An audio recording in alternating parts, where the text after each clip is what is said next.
climáticas e exigências de qualidade e sustentabilidade.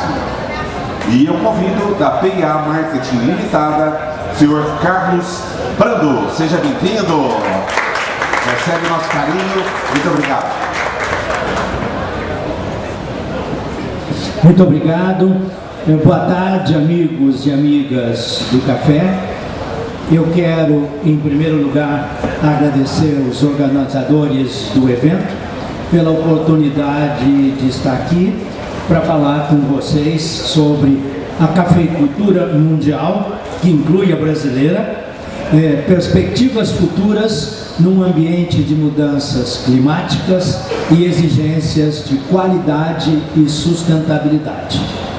É um prazer estar aqui com vocês todos, de volta a este evento tão prestigiado.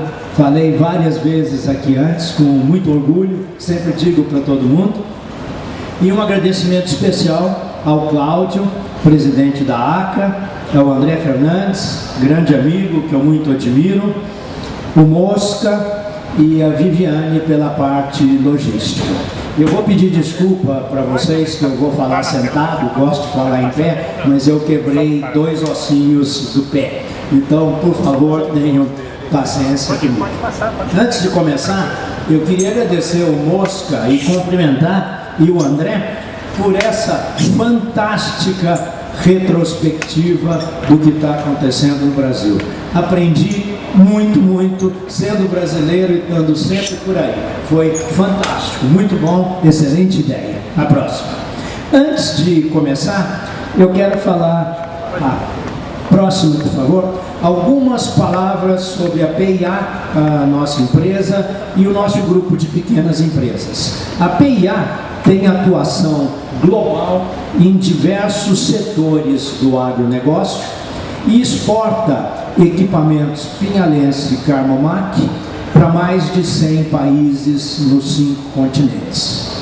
Estamos há quase 30 anos no mercado e nossas áreas de atuação incluem consultoria e trading. Na consultoria, nós coordenamos 2 programas de sustentabilidade no Brasil, o da GCP, Plataforma Global do Café, que é um programa mundial, e também o Coco Action, que é um programa de sustentabilidade do cacau. Na área de trading, exportamos equipamento Pinhalense e Carmomac.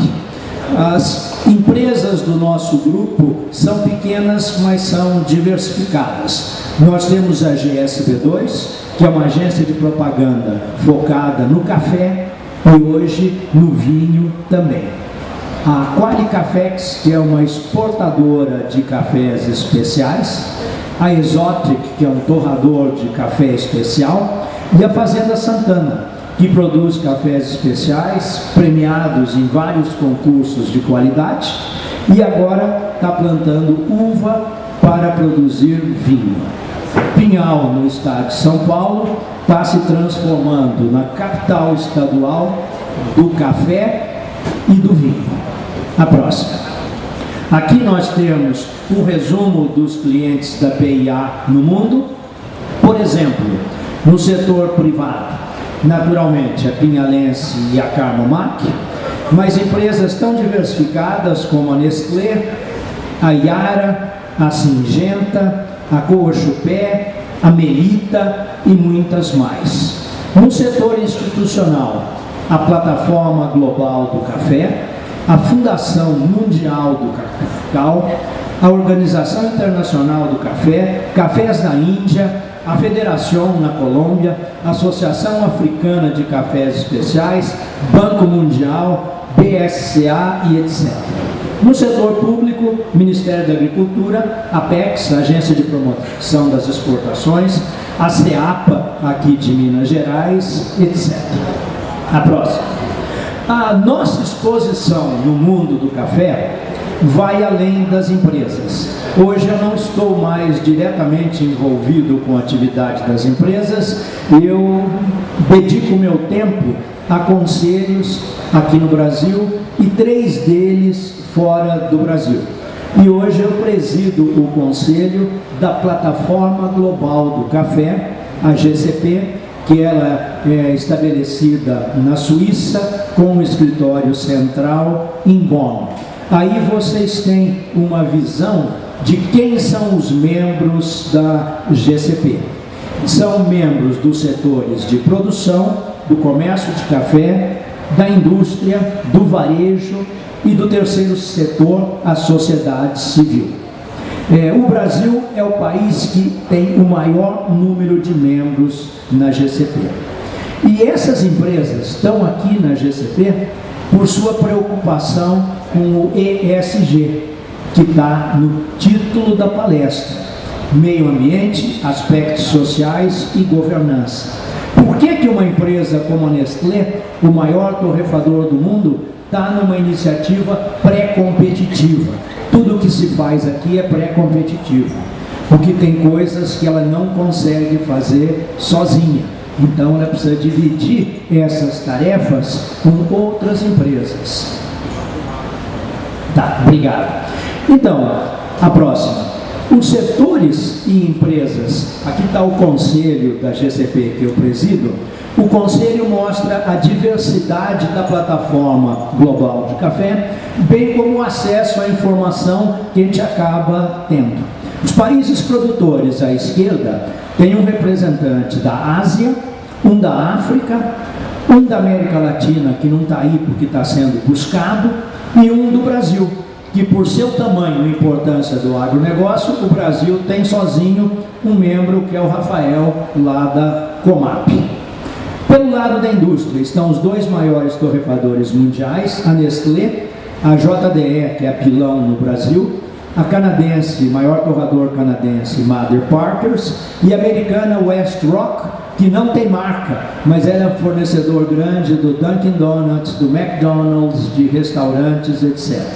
O comércio está representado pela Econ, EISA, quem está aí é o Ted Steve, que é o CEO do grupo, e está também a Olan OFI.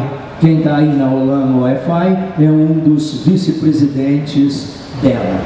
E o terceiro setor tem alguns dos principais atores mundiais em sustentabilidade: Conservation International, Solidariedade, Rainforest, UTS, e aí também nós temos um representante da área financeira mundial, o Rabobank, que está muito próximo do cerrado aqui de vocês, e também a Vanúzia Nogueira, a brasileira, que hoje é diretora executiva da Organização Internacional do Café. Vocês devem estar curiosos por que a minha foto está aí com ponto de interrogação. É que depois de 6 anos e começar a GCP 2.0, eu estou terminando o meu mandato em abril, no mês que vem, e eu fico até o final do ano como presidente honorário, ajudando a nova presidente, que é uma mulher, a Adriana Merria, que é colombiana e que tem experiência não só em café, como cacau e palma. Então tem que ir mudando a coisa, tem que ir progredindo. O próximo. A GCP promove ação local para obter resultado global. Ela funciona de baixo para cima, não é de cima para baixo. Com membros ao redor do mundo, plataforma de sustentabilidade em 6 países: Vietnã, Indonésia, Quênia, Uganda, Brasil e Honduras. Esses 6 países produzem 63% do café do mundo.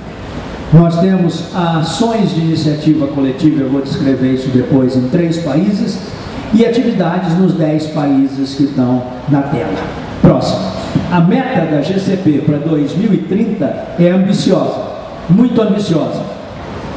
Mudanças nas condições de vida para 1 milhão de produtores pequenos no mundo. 1 milhão de produtores, nós queremos aumentar a renda deles. Isso são 95 mil no Brasil, que nós vamos trabalhar via agricultura regenerativa, 85 mil em Honduras. Nós estamos buscando aumentar a produtividade da mão de obra, porque senão eles vão para os Estados Unidos. 125 mil produtores em Uganda. Estamos trazendo os jovens para a cafeicultura, porque eles não querem entrar, precisa ter um atrativo de tecnologia, nós estamos trazendo eles para dentro. 85 mil no Quênia, com aumento da produtividade, 215 mil no Vietnã com uso eficiente de insumos, inclusive água, porque eles têm problema hoje com limite mínimo de resíduo. E, finalmente, na Indonésia, 126 mil produtores, todos pequenos, porque a Indonésia é vizinha do Vietnã, mas a produtividade é 1/3 da produtividade do Vietnã. E assim mesmo eles usam pesticida demais e tem problema com LMR. Dá para entender? Difícil. Então, estão jogando dinheiro fora. Bom, próximo. Hoje só se fala de preço do que está acontecendo nas bolsas.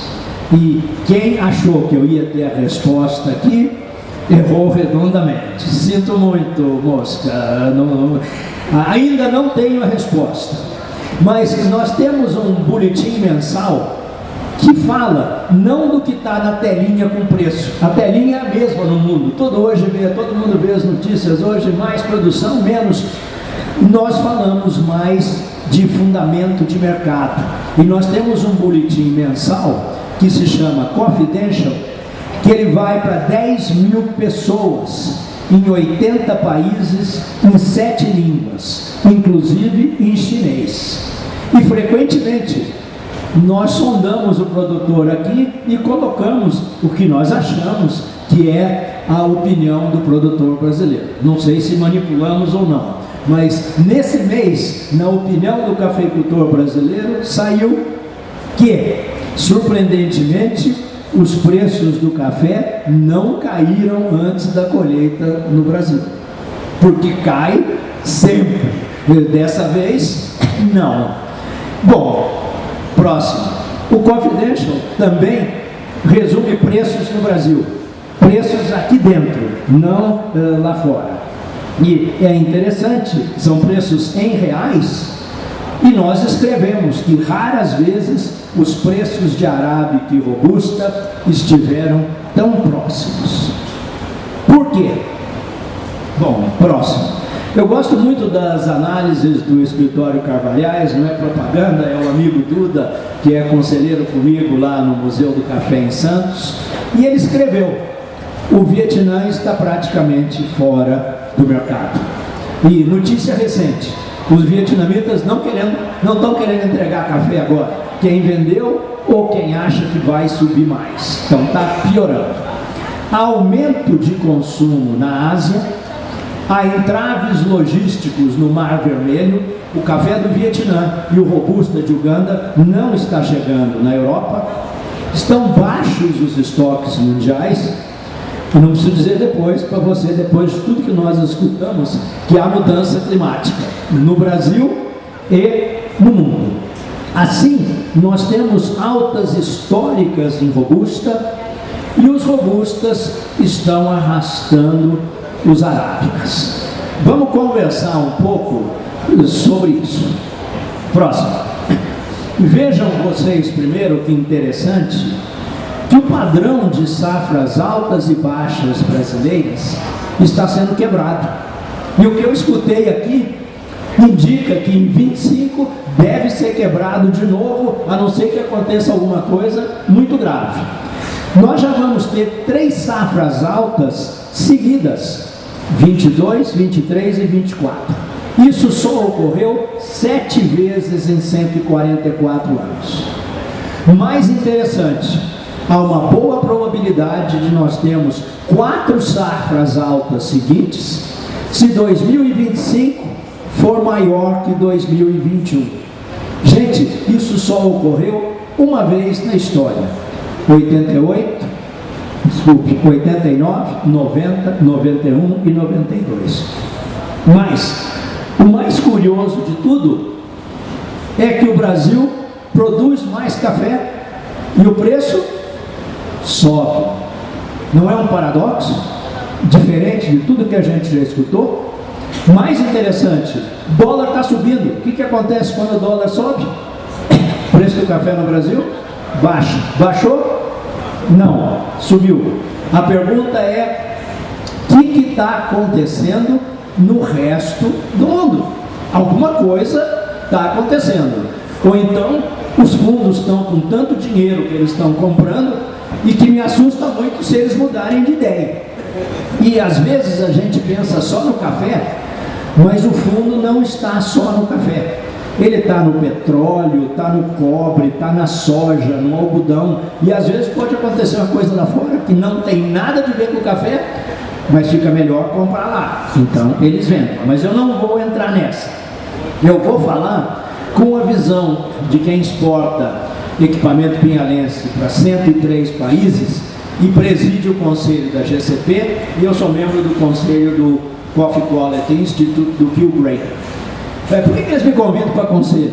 Pelo simples fato de que a gente viajou muito e conhece muito país. Então, da mesma forma que vocês me convidaram para saber o que está acontecendo lá fora, os conselhos também se beneficiam desse conhecimento que a gente tem, e a gente vende para o pequeno produtor, para o médio, para a cooperativa, para o grande, para o governo. Então a gente tem uma visão cruzada muito boa de todos os países. Então a pergunta é, que concorrentes acompanhar de perto? Em 2022, só 2 anos atrás, eu estive aqui no Cerrado, em Araxá, e eu disse então, em Arábica devemos acompanhar Etiópia, primeiro, Peru, o próximo, desculpe. Obrigado. Eu falei, quem que devemos acompanhar? Etiópia, primeiro, Peru, segundo, Honduras, terceiro, apesar da ordem, cujas produções devem aumentar. Em Robusta, eu falei, primeiro Uganda, segundo, Vietnã, que já estávamos, faz 5 anos que eu já enxergo problemas no Vietnã. Bom, Brasil e Vietnã, com 25% da área plantada, só 25%, tem hoje 60% da produção mundial. E isso assusta o mundo. E o mundo pede diversificação da produção. Mas o que aconteceu de 2022, quando eu estive lá em Araxá, até hoje, foi pior. A próxima. Hoje, a lista de concorrentes a acompanhar de perto encolheu, diminuiu. Em Arábica, sobrou a Etiópia, e a Etiópia consome muito. Ela é como o Brasil, ela produz 7 milhões de sacos, mas consome 40%. Então não é um grande exportador. Em Honduras, na América Central, a produção cai. Clima adverso, falta de mão de obra. As pessoas estão indo para os Estados Unidos e se criou lá um salário família, que é a remessa que o pessoal manda para trás, e quem está recebendo essa remessa só trabalha se receber 3 vezes mais, senão ele fica quietinho na casa dele. Imagina que Honduras estava chegando em 10 milhões de sacos, esse ano estão falando em 5,5. Costa Rica vai ter a menor produção em 42 anos. El Salvador produziu 4 milhões de sacos e hoje está em 500 mil. América do Sul, a Colômbia já chegou a 15 milhões. Hoje estão contentes que vão produzir 12. O Peru parou de crescer, está em 3 milhões e meio. E a Índia não aumenta o arábica, diminui o arábica e compensa com robusta. Então nós estamos vendo aí, e o Vietnã? Problemas climáticos, falta de renovação, excesso de insumos e pesticidas, eles têm problema com LMR, e o café já não é prioridade governamental. Por isso que eu acho que o Brasil vai se tornar o maior produtor mundial de robusta antes do que eu pensava. Eu falava em 10 anos, eu estou achando que vai ser menos, talvez em 5. Bom, diante de tudo isso, eu entendo por que o Brasil e o Vietnã assustam o mundo. E o susto está real aí com o Vietnã.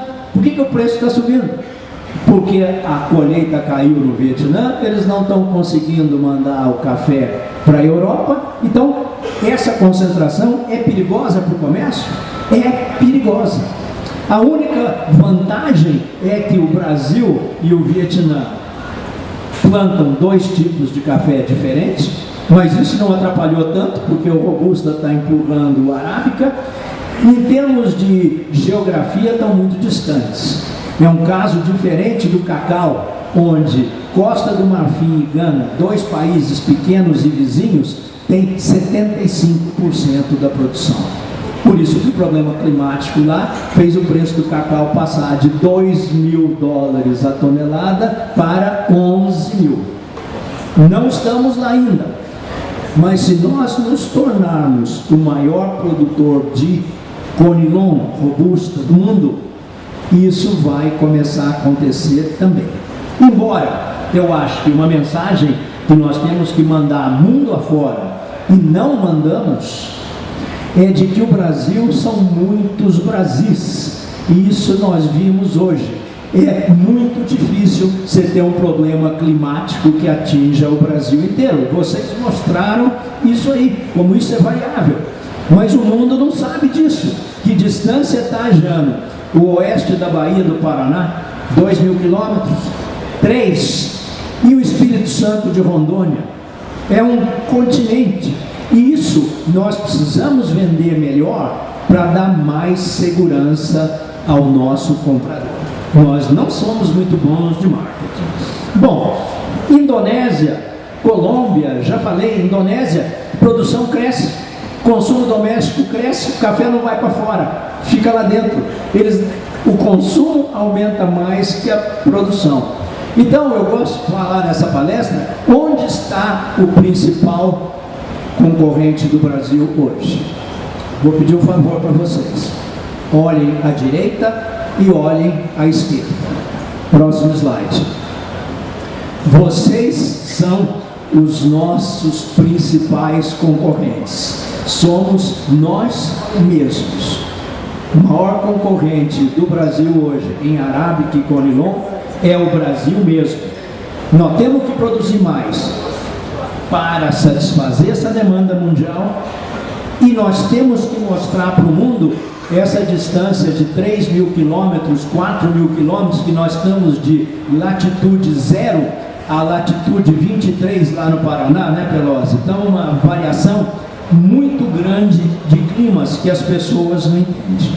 Bom, a próxima. Continuando falando de fundamentos, vamos falar do outro lado da moeda, que é o consumo.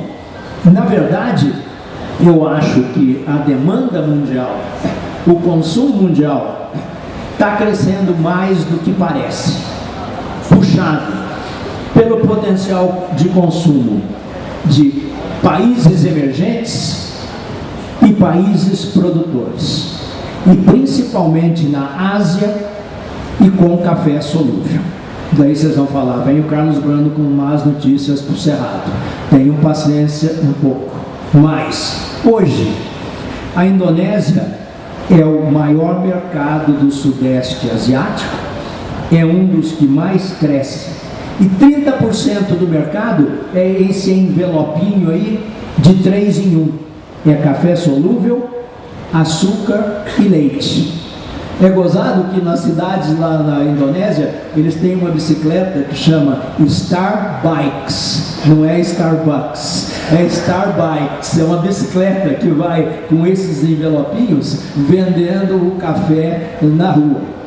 Na China, o café cresce 15% ao ano, mas o consumo per capita ainda é muito baixo.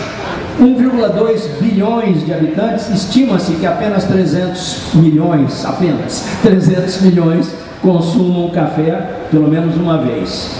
A China sentiu a pandemia, mas volta a crescer. Quantas lojas vocês acham que tem da Starbucks em Xangai, na cidade de Xangai? 1.000 lojas. 1.000 lojas, é a primeira cidade do mundo que tem 1.000 lojas. O Starbucks tem 10.000 na Índia.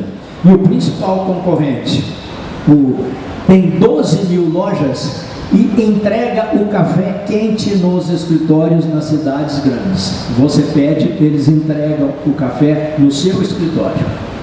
Na Rússia, solúvel representa 70% do mercado. E antes da guerra, o pessoal estava mudando para café especial, para loja, mas isso deu uma parada com a guerra, mas continuam consumindo solúvel. Europa Oriental volta a crescer com o consumo de solúvel. No Vietnã, o consumo já chega a 1 quilo por cabeça, pessoa. No Brasil são 4, mas o consumo é principalmente de torrado e moído, mas o solúvel cresce mais. Gente, na minha opinião, esses são os principais mercados puxando o consumo e puxando o preço também, junto com a Coreia do Sul e o Oriente Médio, com cafés melhores, cafés especiais. Próximo. O potencial de crescimento do consumo nos países produtores da América Latina também é destaque. O Brasil liderou esse crescimento na América Latina. A monodose, a cápsula, foi a nova revolução, mas ela sofreu com a queda da renda na pandemia. As lojas de café também sofreram, mas agora estão voltando. E o solúvel atingiu a marca de 1 milhão de sacas no Brasil, e as marcas baratas cresceram. Por quê? Porque caiu a renda. O consumo não caiu, mas o faturamento dos torrefadores caiu muito. Colômbia e México aumentaram a renda e também o consumo. Programa de consumo Toma Café, que a gente coordenou na Colômbia, fez aumentar o consumo 35% em 7 anos. 35% em 7 anos. Foi um incremento grande. As lojas em todos os países, as lojas de café são aspiracionais, mas elas perderam espaço na pandemia e, curioso, estão voltando com delivery e pegar o café na loja. Uma das lojas que mais cresce em São Paulo hoje é uma portinha, que eu não lembro o nome, que você vai pegar o café lá e leva para o seu escritório.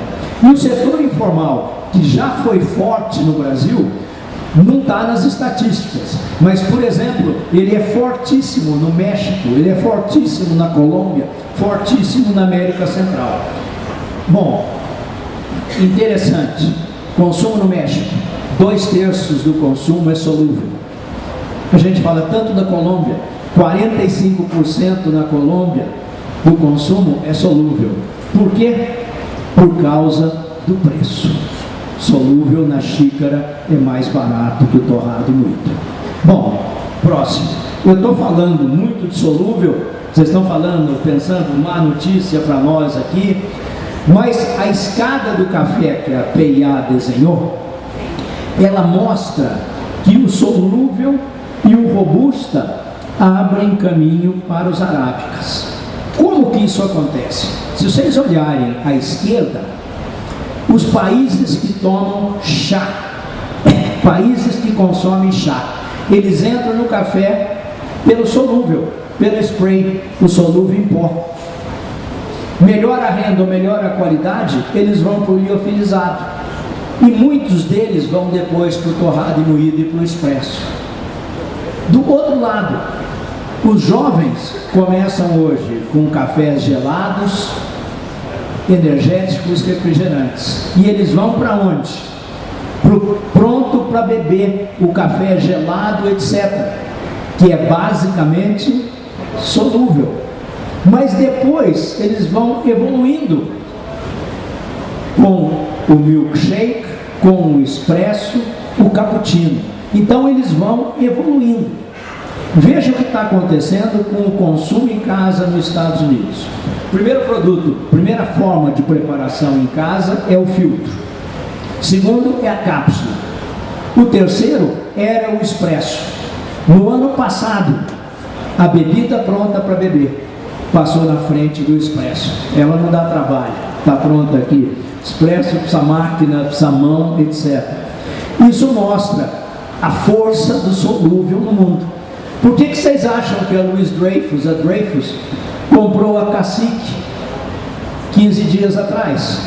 Porque eles estão vendo um espaço para fornecer café solúvel.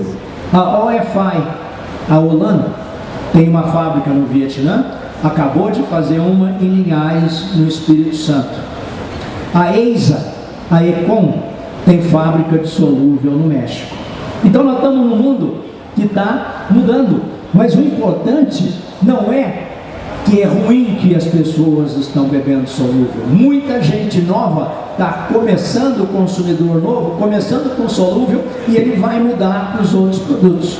Por isso que é muito importante essa iniciativa da BICS, Associação Brasileira da Indústria de Café Solúvel, de fazer uma metodologia para análise sensorial do solúvel. Estão querendo reposicionar o solúvel no mercado também como uma bebida de qualidade. Vão criar selos, como tem a BIC, e vão levar essa metodologia para fora. Bom, vindo agora um pouco para o Brasil, refletindo um pouco, próximo, por favor, que vocês já falaram, 3 geadas seguidas e seca que precedeu e sucedeu a geada. Gente, as mudanças climáticas, altas temperaturas inclusive, continuam e assustam o mundo do café. Elas também estão por trás do que está acontecendo na América Central, no Vietnã, na Colômbia. E o que está acontecendo no mercado só reforça isso. Ninguém está falando que é por causa de mudança climática, mas quando você escuta o que está todo mundo falando, é isso. A próxima. O reflexo do que aconteceu está nessa tabela com dados da Conab. Os dados da Conab são sempre mais conservadores que os outros, mas o que eu queria chamar a atenção para vocês, é que hoje a estimativa da Conab para 24, 58 milhões, há estimativas do comércio, do USA, etc., de 70 milhões de sacos. Se você fizer 70 menos 58, dá 12. Gente, 12 é a produção da Colômbia. Como que dá para você trabalhar no mercado com essa amplitude de números? Isso mostra também a relevância do Brasil no consumo mundial. Você pode ou não produzir uma Colômbia aqui dentro. E, aliás, algumas das regiões, o Espírito Santo hoje é do tamanho da Colômbia. Bom, mas a próxima. Preço alto do café, desculpe, não é oportunidade só para nós. Aliás, eu acho que preço muito alto não é bom para o Brasil, é bom para os concorrentes. Às vezes, o pessoal não gosta quando eu falo isso, mas eu geralmente falo, preço acima de tanto, bom para os outros, não tão bom para o Brasil a médio prazo. Pergunta é, será que eles vão aumentar a produção dos concorrentes? Bom, pode ser sim a resposta, por uma razão que eles têm menor impacto de custo de insumo, etc, etc. E talvez eles vão poder cuidar melhor com tratos culturais, colheita e processamento. Mas a minha visão é que esse aumento, eu sou muito mais pro não, porque leva tempo. Não é um ano de preço que você vai ter que pagar dívida, fazer investimento atrasado, que precisa ser feito, e essa é a visão de curto prazo. Eu quero usar esse dinheiro para pagar. Agora, as reações são diferentes nos produtores grandes lá fora, aqueles que têm visão empresarial e as empresas, mas elas são muito poucas. O mundo tem 12,5 milhões de produtores de café, 12,5 milhões.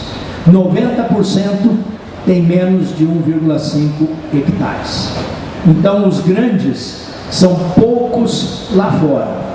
Então, essa perspectiva da durabilidade dos preços depende muito mais do Brasil, do Vietnã e das tendências de consumo do que de um aumento de produção fora de Vietnã, Indonésia, fora dos 10 maiores, a chance é muito pequena. Então vamos seguir com isso. Próximo. Esse gráfico que está aí mostra que a produção brasileira, estranho, cresce independentemente do preço. O que está nesse gráfico aí? Preço arábica em laranja, robusta em marrom. Produção em amarelo, laranja, produtividade em verde e a área plantada em azul. Isso é média de 4 anos. Por que média de 4 anos? Senão fica aquela montanha russa que ninguém entende. Para tratar desse safra alta, safra baixa, nós trabalhamos com média de 4 anos. Vejam que, de modo geral, não há uma relação direta entre aumento de produção, produtividade e preço. Estranho, né? Houve sim um período de seca no fim da década passada, mas esse gráfico mostra por que o Brasil é muito competitivo. Gente, essa é uma fantástica história de sucesso no enfrentamento do Brasil dos desafios, embora ainda haja muito para fazer. Quando terminaram as cotas da OIC em 89 e 90, o Brasil produzia 10 sacos por hectare, 8 sacos por hectare. E daí o agronegócio acordou progressivamente. Gente, vocês são parte dessa história. A pesquisa foi reorganizada, a extensão rural foi assumida pelos estados produtores de café, foi promovido o consumo interno, que passou de 6 para 22 milhões, aumentou quase 4 vezes. O café do Brasil foi reposicionado com café especial, cafés diferenciados, a cadeia de suprimento ganhou eficiência e o cafeicultor brasileiro é um dos que recebe a maior parte do preço do café no mundo. Finalmente, nós temos financiamento disponível e o cafeicultor tem acesso a eles. Um café hoje vale $1 bilhão. A Colômbia está na maior discussão para liberar para os cafeicultores $90 milhões. Olha a diferença disso, 90 milhões para 1 bilhão. Gente, o resultado dessa curva aí é muito importante. Nos últimos 25 anos, a produção aumentou 80%, de 31 para 55 milhões, enquanto a área plantada diminuiu 20% e a produtividade quase dobrou, de 15 para 29 sacos por hectare. Gente, nós somos todos parte dessa história de sucesso. A próxima. Mas a nossa competitividade não está só dentro da porteira, ela está também fora da porteira. Olha aqui, Brasil e Vietnã hoje têm uma média de produtividade de 35 sacos por hectare. Isso deixa o resto do mundo média com menos de 10, é uma diferença de 3,5. Mas hoje, Brasil e Vietnã têm um ambiente facilitador muito melhor. Esse ambiente facilitador é medido pela porcentagem do preço FOB de exportação que chega no produtor. O Vietnã recebe mais de 90%. O Brasil entre 85% e 90%. O que é esse ambiente facilitador? É assistência técnica e extensão rural, público e privado que nós temos. É a eficiência do mercado, de café, de insumo, de equipamento, existe concorrência. Impostos e taxas nós reclamamos, mas no café é mais baixo que os concorrentes. Financiamento, logística, associativismo, cooperativismo eficiente, já falaram aqui. É tudo isso junto que faz com que o mundo se assuste conosco. Então aqui a gente vê, lá no canto direito, Colômbia, Brasil e Vietnã. O produtor recebe 85% do preço de exportação. Resto do mundo, Uganda, 70%, Quênia, 40%. Na Etiópia, o produtor recebe 25% do preço de exportação. Gente, ele não está nem aí com o preço lá fora, porque o que ele recebe não depende do preço lá fora. Então, não adianta vender bem. O café do Quênia é um dos mais caros do mundo, mas o produtor só recebe 40%. Então não adianta, a eficiência está em outros. Próximo. Falando de novo um pouco dos nossos concorrentes. O próximo slide, por favor. Apesar de ter sido... Não, passou um, volta um. Aí, desculpe. Apesar de dinheiro ter sido injetado no setor de café desses outros países, muito dinheiro, pela ajuda externa dos países importadores e iniciativa privada, esse dinheiro, o investimento que veio de fora, não foi acompanhado por investimento pelos cafeicultores. Então só vinha o dinheiro de fora. Se o produtor não faz a parte dele, não adianta. Exceções disso foram Brasil, Vietnã, Honduras e Colômbia. E os números mostram aí. Só que onde está Colômbia e Honduras, funcionou ao contrário. A Colômbia já teve 1.200, hoje está em 900 quilos por hectare. Honduras já teve em 900, está em 600. Eles estão voltando por vários problemas. E o Brasil segue crescendo. Mas olhem que a média mundial é abaixo de 600 quilos. Em muitos países a média é 300 quilos por hectare, 6 sacos. Então, não houve multiplicador do investimento pelo cafeicultor. Tinha dinheiro vindo de fora, treinamento e tudo, mas o cafeicultor não fez a parte dele. Por quê? O investimento para o produtor depende da produtividade e depende da renda. Vamos falar um pouco de renda. Próximo. Um conceito muito importante hoje é o que a gente chama de renda de bem-estar. Em inglês chama living income. Existe uma metodologia para calcular quanto que o produtor necessita para viver, não é sobreviver, é para viver, educar os filhos, progredir. Isso é calculado como, está aqui à nossa esquerda, renda de bem-estar. Você precisa para alimentação, moradia, transporte, escola, roupa, saúde, etc. Isso é o que determina a renda de bem-estar. Bom, do lado direito, nós temos ali aquela coluna, onde lá embaixo está escrito receita líquida da propriedade.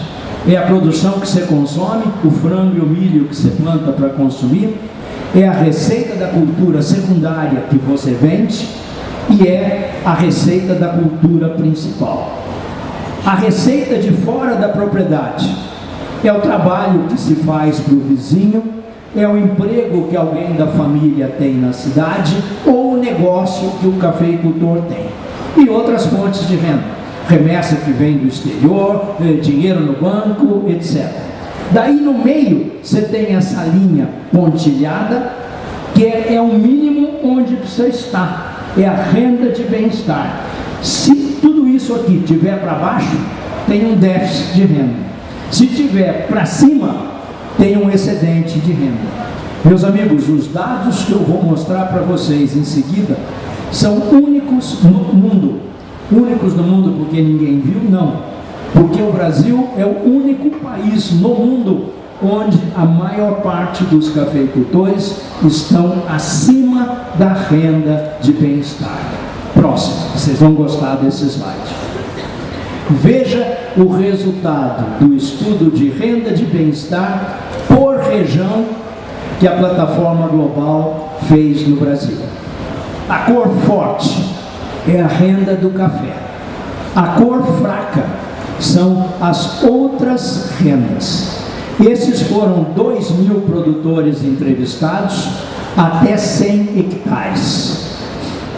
Esses dois riscos que estão aqui embaixo é a renda de bem-estar pela metodologia internacional, a linha interrompida, e a outra é a renda de bem-estar do Diese, que é um pouco maior. Conclusões: todas as regiões brasileiras têm renda média sempre superior à renda de bem-estar. A renda complementar é mais importante nas matas de Minas e no noroeste do Espírito Santo. Agora, vejam vocês o Cerrado. É a primeira coluna aqui. Vejam a renda do produtor no Cerrado. Segundo, matas de Minas, sul de Minas, centro-sul do Espírito Santo, norte e noroeste do Espírito Santo e a média do Brasil. Agora, coisa muito importante, por que a plataforma global do Brasil está muito interessada hoje no pequeno cafeicultor? Próximo, por favor. Estes são os resultados por tamanho de produtor. O arábica são as 5 colunas da esquerda, o conilon são as 2 colunas seguintes e o último é a média. Melhor desempenho no arábica, mais de 10 hectares. No conilon, mais de 50 hectares. Não é com o preço de hoje. Hoje deve estar muito diferente. Isso é preço de 2 anos atrás. Vulnerabilidade. Arábica menor que 10 hectares.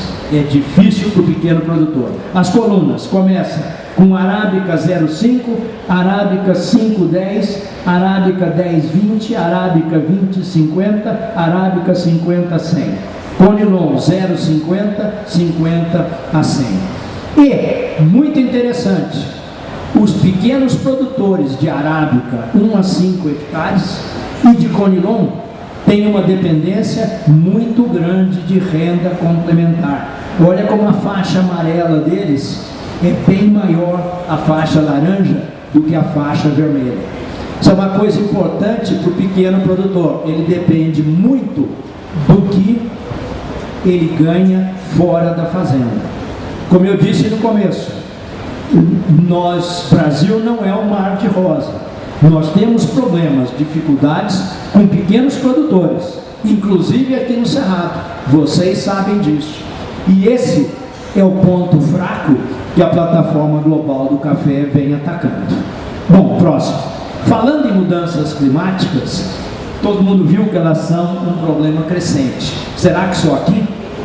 Será que as secas dos anos recentes são extraordinárias? Ou é um padrão velho? Ou uma tendência nova? Nós precisamos pensar hoje muito em resiliência climática. Mais água no solo, como se mede, como se aumenta, princípios de armazenamento, disso vocês vão falar aqui o tempo todo, não vou falar disso com você, também não é o meu ramo. Sistema radicular mais profundo, cobertura vegetal, quebra-vento, orientação sentido noroeste, ninguém ligava para isso antes, agora estamos ligando. Sombreamento, será a solução? Volto a falar disso. Nós estamos falando de soluções integradas, agricultura regenerativa, ESG, meio ambiente, governança, aspectos sociais. A próxima. Gente, olha o impacto do aquecimento global nesse pequeno exemplo, nesses 2 relógios termômetros lá. Solo sem cobertura, 54 graus. Solo com cobertura, 20 graus. Precisa falar da necessidade de 70, agricultura regenerativa. E as geadas é um fenômeno novo. Será que é porque está esquentando tanto que está esfriando mais? Eu lembro, nos anos 2000, eu saía de Pinhal, ia para Machado, para Varginha, e o pessoal perguntava, por que não tem café para baixo dessa linha? E eu falava, é a linha da geada, ninguém planta para baixo porque queima. O que aconteceu? Todo mundo plantou para baixo. O que aconteceu? Queimou. Eu tenho um amigo que diz, não estou nem aí, porque de 94 até agora, eu ganhei tanto dinheiro, que foi até bom que tirou, eu planto de novo. Então tudo é uma questão de cabeça. Mas, o que vem acontecendo com as colheitas recentes? Floração boa, produção menor, pela seca, ou mesmo pela alta temperatura com irrigação. Então a gente fica assustado, que não é só olhar a florada agora, é olhar muito o que acontece depois. Próximo. A agricultura generativa já não é mais do que moda, é o ESG. E nós vamos ter que trabalhar com ela com aquecimento global. É isso que nós temos que pensar, em diminuir carbono, vender carbono gastar menos, aumentar a resiliência. Papel do biológico, temos muito a aprender. E hoje nós temos que pensar como que nós vamos ganhar dinheiro em cima dessa agricultura regenerativa. A próxima. Uma pergunta que se fala muito hoje, tanta coisa, escaldadura, raízes mais profundas. Uma pergunta que fica é o quebra-vento. É a pergunta que mais fazem para a gente lá fora. Brasil vai virar café sombreado? Essa é uma pergunta para vocês, doutor André Fernandes, porque dizem que o quebra-vento diminui muito o vento e gasta muito menos água, que o Brasil vai ser o país do quebra-vento e não da sombra. Eu acredito nisso. Eu tive o prazer de ser professor junto com o doutor Ângelo Paes de Camargo, e ele falava o quanto de água que economizava. E eu acho que esse é o caminho do Brasil, porque na nossa latitude, sombrear, a produtividade vai baixar muito. E sombra interfere com colheita mecânica. Café sombreado e colheita mecânica, estou para ver ainda. Então precisamos pensar muito. Bom, agricultura regenerativa, papel das APPs, em que o Brasil se destaca como regulador climático, abrigo de predadores naturais, retenção de água no solo. Mas eu tenho algumas provocações para vocês. Irrigação, já se falou aqui do poço de 600 metros de profundidade, outorga cada vez mais difícil. Então, próximo, tem desafio também aí. E sombra, na nossa latitude, a palavra ali está errada, não é altitude, é latitude.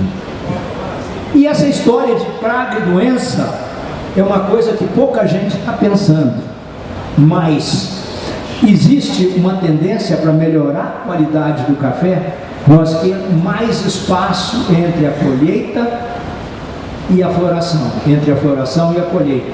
Será que isso vai dar mais chance para a doença? Pergunta que fica para vocês. Mas o Brasil vai encontrar soluções. Gente, o próximo. É dentro desse enfoque em ESG que a Plataforma Global do Café, a GCP, com o grupo de trabalho Brasil dela, ela definiu 7 elementos de implementação da agricultura regenerativa e suas respectivas práticas, referente a solo, biodiversidade, água, ambiente facilitador. E a plataforma está pensando no pequeno. Vocês aqui que são médios e grandes, vocês têm agrônomos. E o que é o grupo de trabalho Brasil da Plataforma Global? É um conjunto de agrônomos, técnicos, economistas, engenheiros, que são membros e participantes das iniciativas de ação coletiva. Então estão sentando, discutindo para criar esses elementos de implementação da agricultura regenerativa no Brasil. E como que vai ser, em resumo, esse Cafés do Brasil 4.0, a próxima? Os Cafés do Brasil ESG, Cafés do Brasil do futuro. Fica aqui para mim o que eu acho para vocês que são agrônomos pensarem.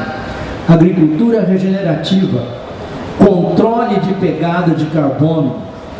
Temos que desenvolver assistência técnica e extensão rural via internet, com tecnologia digital, para passar do atendimento do pessoal para o virtual.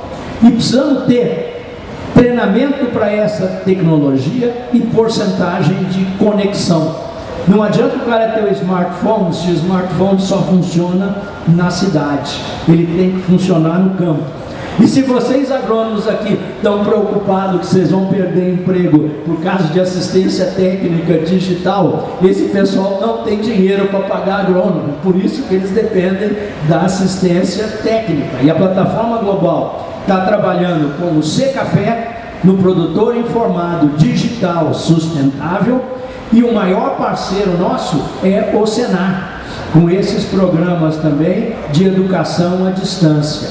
Nós precisamos aumentar esse apoio ao pequeno produtor. Nós temos que ter em mente esse gerenciamento integrado para a lucratividade. com produtividade, acesso ao mercado e sustentabilidade, não só do produtor grande, mas do pequeno. E nós temos, André, você é reitor, nós temos que mudar o currículo da agronomia, que é uma batalha isso. Eu já tentei. Para quê? Para incluir sustentabilidade, mais economia, gerenciamento e marketing. Porque vocês agrônomos saem muito com a parte técnica, mas precisa acrescentar valor. E para isso nós precisamos mudar o currículo da agronomia. Bom, gente, nós não podemos esquecer que nós não vivemos num mar de rosas. Nós temos também gargalos de competitividade e sustentabilidade fora da porteira. Preço de insumo, o Brasil usa muito. Precisamos pensar mais em barter, financiamento, alternativa técnica. Precisamos melhorar a nossa logística. Já pensou se você tivesse uma ferrovia daqui para Santos, daqui de Araguari, que maravilha que seria? Precisamos de portos mais eficientes. Vitória exporta muito pouco. Nós estamos numa distância maior dos consumidores. A América Central está perto dos Estados Unidos, a África está perto da Europa. Então nós temos que melhorar. Burocracia trabalhista. Hoje ninguém quer colher café registrado. O que nós vamos fazer para dizer que nós somos sustentáveis socialmente? Burocracia tributária e empresarial. Nós precisamos brigar para manter os benefícios fiscais à exportação. A Lei Candir, que estão falando, vamos cancelar e cobrar ICMS da exportação de café. Marketing e comunicação. E eu deixei por último o EUDR, a diligência da União Europeia. Isso é uma preocupação grande para todos os produtores. Muito mais para os outros do que para nós. Na verdade, nós estamos muito melhor que os concorrentes com as atividades do Secafé, CNC, o Silas deve ter dito ontem, do MAPA e tudo. Nós estamos na frente, mas cumprir vai ter custo para o produtor.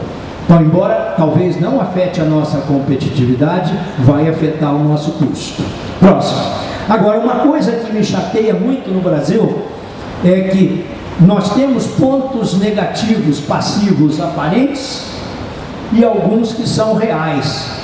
Mas o fato de nós termos um pitbull na comunicação do café e não um vira-lata atrapalha muito. Sempre falam que o brasileiro é um vira-lata, nós não temos orgulho do nosso país, etc. O cara chega no aeroporto, o visitante, você vai buscar, ele fala, o aeroporto está ruim. Você fala, está ruim mesmo.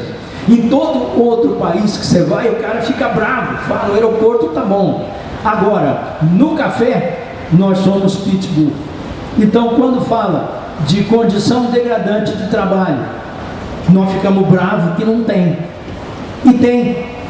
Quando fala que usa defensivo demais, o uso de água, está começando a se falar isso também. Então nós precisamos tomar cuidado com essa comunicação nossa. Nós temos que entender que nós temos que ser mais humildes. Nós somos os maiores produtores do mundo, mas não somos humildes. Próximo. E a comunicação externa é importante para nós, porque 60% do nosso café é exportado. Nós temos que evitar a comunicação errada que diz, não temos problema.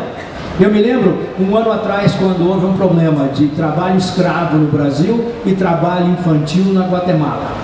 Nós falamos, trabalho escravo é estatisticamente insignificante. Eu tive numa reunião da plataforma global do conselho, um conselheiro perguntou para mim assim, assassinato, homicídio é estatisticamente irrelevante? Ele é 0,5% na Europa. E você está dizendo para mim que 0,5% de trabalho escravo é permissível? Então a gente precisa tomar muito cuidado. Nesse mesmo tempo, o que a Guatemala falou? Sim, nós temos trabalho infantil e estamos trabalhando para corrigir. É isso que o consumidor espera escutar. Uma reação criativa, comunicação positiva e construtiva. A próxima. E a GCP vem abordando esses passivos do café no Brasil com o pequeno produtor. Nós temos uma iniciativa de bem-estar social. que une torrefador, comércio, ONGs, eles que pagam a conta. Nós temos uma iniciativa de uso responsável de agroquímicos. Reciclagem, construímos 850 espaços pequenos para pequeno produtor guardar o pesticida e o fertilizante não em casa. Então são coisas que nós queremos incorporar no dia a dia da vida do pequeno produtor. E a GCP foi pioneira no próprio assunto do glifosato, com a iniciativa do manejo de mato no Espírito Santo 2 anos atrás. E só para lembrar a vocês, a próxima, a GCP Brasil tem hoje 2 iniciativas de ação coletiva. Próxima, um orçamento de mais de 12 milhões de reais. E quem está pagando essa conta? A indústria e o comércio internacional de café. Não está saindo um tostão do produtor brasileiro. A iniciativa de ação coletiva Uso Responsável de Agroquímicos e a iniciativa coletiva de bem-estar social. E nós estamos trabalhando também com a criação de um código global de referência de sustentabilidade do café. E por que isso? Porque o mundo não quer pendurar mais uma montanha de etiqueta no café. É certificado por A, certificado por B, é orgânico, é fair trade, não sei o que mais. O mundo quer saber se ele está consumindo café certificado ou não. Eu tive uma conversa na época que eu fui do conselho da UTS com o vice-presidente de marketing do McDonald's. E a gente queria convencê-lo a colocar o logo da UTS no McDonald's. E era uma senhora. Ela começou a rir e falou assim: meu filho, você acha que nós chegamos a 25 mil lojas no mundo, sendo uma árvore de Natal onde a gente pendura as coisas? Não, eu só quero o M grande. Assim é com a carne. Se eu tenho um problema com a carne, alguém me diz de onde a carne veio e eu não compro mais. Eu não preciso dizer que foi a entidade A, B ou C que certificou. Então a ideia desse código de referência de sustentabilidade do café e a equivalência é criar uma base para melhora contínua. Essa é a ideia de fazer. A próxima. Então, esse código de referência de sustentabilidade do café foi criado para criar uma referência mundial básica de sustentabilidade, para criar uma linguagem comum de sustentabilidade, principalmente e inclusive para o consumidor. E hoje já são equivalentes o 4C, o Rainforest Alliance, os traders, Econ, Inveritas, a brasileira, exportadora Guaxupé, e tem outros a caminho. Esse código de equivalência é baseado no Código de Referência e Sustentabilidade, é baseado nos Objetivos de Desenvolvimento Sustentável das Nações Unidas. E tem um grupo técnico permanente que analisa o que incluir e o que não incluir. Essa é a ideia o tempo todo.